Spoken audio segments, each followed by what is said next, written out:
Hello, and welcome to For Further Review. Today we have Mr. Chick Knitter, and we have his student, Will Chikara, both from Hobgood, and they have done something really special. Well, let me ask you, what have you done that's so special? We made a video about about life rafts, how they saved people during different times, like how it saved people's life when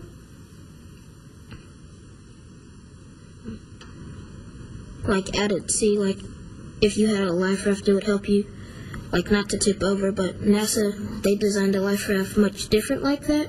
It was almost like that, except it took in water from the bottom, and if it needed to take in a certain amount of water, it would come out, and if it needed to take in a certain amount of water, it would take it in. So what was the most fun about making this video?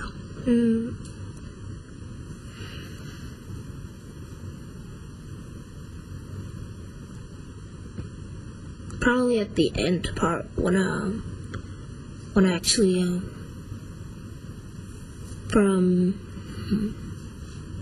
can't really decide. Oh, okay. It was just all fun? Yeah. Good. What's so special about Hobgood? That they have great teachers, and like Hobgood, it's different from some schools because it's a NASA Explorer school, and it's not much like other schools because like we study like science and all that, like science, technology, and like in science, math and science teacher, Mr. Knitter, he teaches us like math and science, and Is Mr. Knitter a pretty good teacher? Yeah. Okay, I'm going to talk to him a while, okay? All right. Mr. Knitter, welcome. Thank you. Could you tell us, please, about this project that you have done? Sure. As Will said, we're a NASA Explorer School, and with that we sometimes have opportunities to interact our children with some special opportunities. And this happened to be a contest, a video contest, the NASA Optimus Prime contest. And the contest is to target or spotlight a former NASA intervention or invention and how it helped NASA during the program and how it is helping even today around the world. Great. Could you tell me what it means to be a NASA Explorer School? How did that come about? Well, you know, NASA Explorer School, Hobgood's been one since 2005, and Dr. Ray Phillips at MTSU was very instrumental in getting that at Hobgood. Wrote a grant, was accepted, and after that, we being Hobgood, the faculty and staff, really embraced that title, and so much we put a 30-foot Saturn V rocket in front of our school. But the opportunities it affords the students and the faculty through professional development and special opportunities. We've had teachers that have gone to Winter Story, which is in Yellowstone National Park, that has done core samples of ice, and Ms. Sells and myself were fortunate enough to be chosen on to fly on the microgravity plane a couple years ago, and we took some student experiments, toys in space, and students had done some research on hypothesis on how the toys would act in microgravity, and she and I got to test those. Okay, great. Well, let me ask you this. What's your favorite subject? Math. Why is math your favorite subject?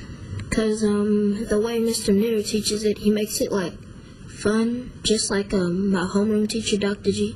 She makes all our subjects fun, and her assistant, Miss Sullivan, she helps with social studies, and she always finds a way to make it.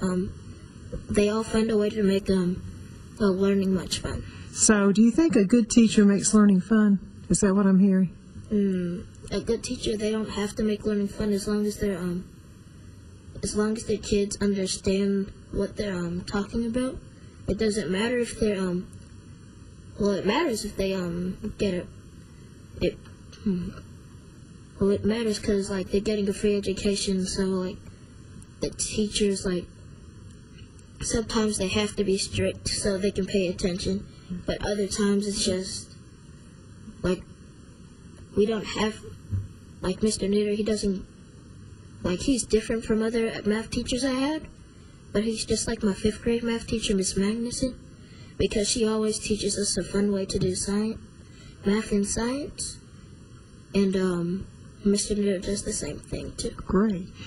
Let me ask you this, and this may be a tough question, Will. You talk about good teachers. What's the best advice you could give a teacher? I don't know. Like, to try to make things when they do their subjects, try to make them, like, for the students to understand, like, Mr. Nitter, he does, like, math. He does, like, a thinker every morning, and he does, like, seeing is believing. Like, it helps me to, understand, math, understand, what we're learning in math, and, that always, it helps me because, like, usually it's easier to take notes in Mr. Nitter's class, because after he lets all of us see what we think the answer is, and then he'll explain it to us. If some of us think it's right, he'll explain it to us to see that how we got it wrong, that you got part of it. He would tell us if we got part of it right, and he would help us out get the rest. Great, thank you. Mr. Nitter, what is a thinker? A thinker, just use your brain. Okay. Basically is what it is, yes. Okay. I do challenge them with logic a lot of times, problem solving type of things. I think we've trained our kids sometimes to look for A, B, C, D and not really think about where A, B, C, D came from. So it's the thinker today was an interesting one where they had to line up certain colors based on some information about the colors. And the kids do enjoy the thinkers and the challenge of learning. You've been in education a while. What would you say are some of the greatest changes you've seen in education in recent years? That's a good one. Pros and cons to testing. I think we're maybe asking our kids to do a little bit too much at a younger age now, but at the same time, it's caused us teachers to look at many different ways to reach them and individualize their instruction in trying to reach them and come with activities, a way of keeping their interest. What would be the advice that you would give to a person who's thinking about going into teaching? Wow. Well, I have MTSU students come over all the time, and it's very demanding, much more than, say, when I started X amount of years ago. But at the same time, it's very rewarding, and so if you put in that effort, you will see the fruits of your labor, and that is rewarding, regardless of how demanding it is. What do we need to know about the contest? How can we help? We need your vote, don't we, Will? Mm-hmm. The contest is running until February 6th.